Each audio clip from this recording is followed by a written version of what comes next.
मुनि उतंक बहुत क्रोधित थे कि श्री कृष्ण स्वयं महाभारत को रोक न सके।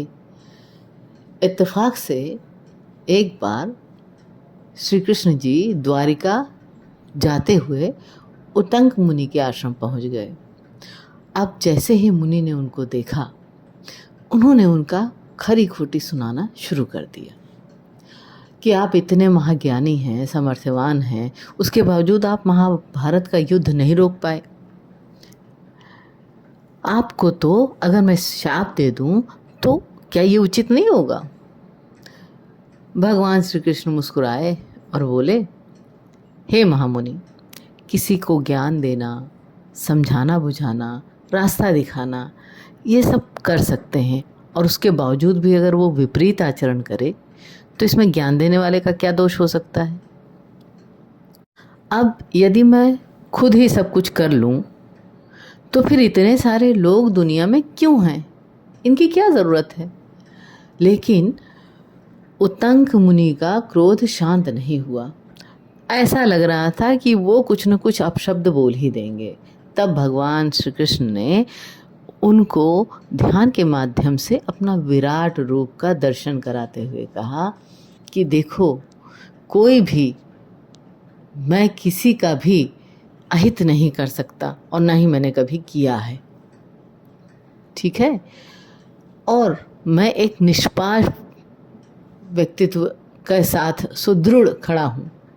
आप अगर मेरे लिए कोई अपशब्द भी निकालोगे, शाप भी दोगे, तो मेरा तो कुछ नहीं बिगड़ेगा। हाँ, अगर आपको किसी वरदान की ज़रूरत है तो आप मुझसे अवश्य मांग सकते हो।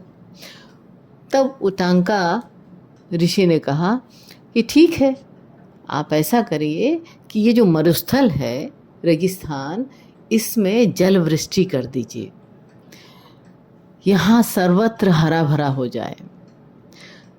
श्री कृष्ण बोले तथास्तु, और उनके ध्यान में वो अंतर्ध्यान हो गए। एक दिन अचानक मुनि उतंक जो हैं वो भ्रमण करने के लिए आश्रम से निकले, और वो निकलते हुए, भ्रमण करते हुए दूर निकल गए। अचानक रेगिस्तान में रेतीली आंधी आ गई, और आंधी के इस धूल भरी आंधी के चलते मुनि उतंक जो हैं वो अपने आश्रम का रास्ता भूल गए, भटक गए, और वहीं रेगिस्तान में धूल भरी आंधी की चपेट में आ गए। जब आंधी का प्रकोप शांत हुआ तो उतंक ने देखा कि वो एक निर्जन स्थान पर पड़े हुए हैं।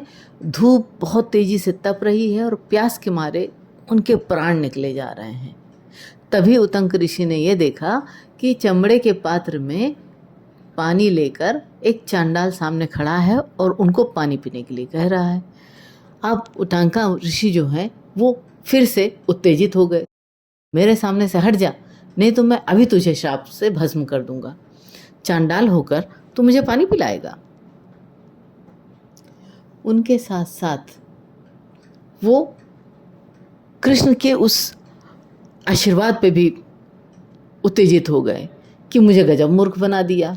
उन्होंने तो कहा था कि मरुस्थल में जल की वृष्टि कर देंगे, हरा भरा हो जाएगा, यहाँ तो कुछ भी नहीं है। तभी देखते हैं कि वो चांडाल के बगल में ही भगवान कृष्ण खड़े होकर मुस्कुरा रहे हैं। और जैसे ही उन्होंने श्री कृष्ण को देखा और कुछ बोलने चले तो भगवान श्री कृष्ण ने उनसे कहा कि हे महामुनि, आप तो कहा करते हैं कि आत्मा ही आत्मा है, आत्मा ही इंद्र है, आत्मा ही सभी में है, इंद्र में भी आत्मा है, आत्मा में इंद्र है। फिर आप ही बताइए, इस चांडाल की आत्मा में क्या इंद्र नहीं थे? ये इंद्र ही तो थे जो आपको अमृत पिलाने के लिए प्रेरित कर रहे थे, हाँ, और आपने उसे ठुकरा दिया। अब बताइए, मैं आपकी कैसे सहायता कर सकता हूँ? इतना बोलकर श्री कृष्ण वहाँ से अंतर्ध्यान हो गए। अब मुनि को बहुत पछतावा हुआ। उनको ये अनुभव हुआ कि शास्त्र का ज्ञान मेरे जैसे व्यक्ति ने व्यवहारिकता में लाने का, इस्तेमाल करने का कर्म नहीं जाना। तो ऐसे में यदि कौरव पांडवों ने श्री कृष्ण की बात को नहीं माना हो तो इसमें श्री कृष्ण का क्या दोष था?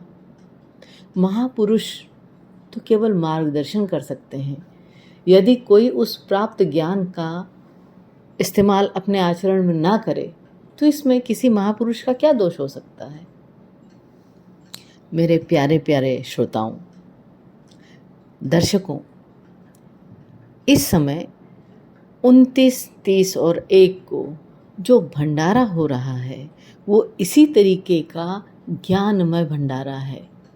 हमारे अंदर के छुपे उस झूठे भेड़िए को हम पहचान पाएं और उसको निकाल कर अलगाववादियों से दूर हो पाएं। हमारी बुद्धि, हमारा विवेक हमारे दिल के इस परिवर्तन को समझ पाए। इसलिए आइए मिलकर इस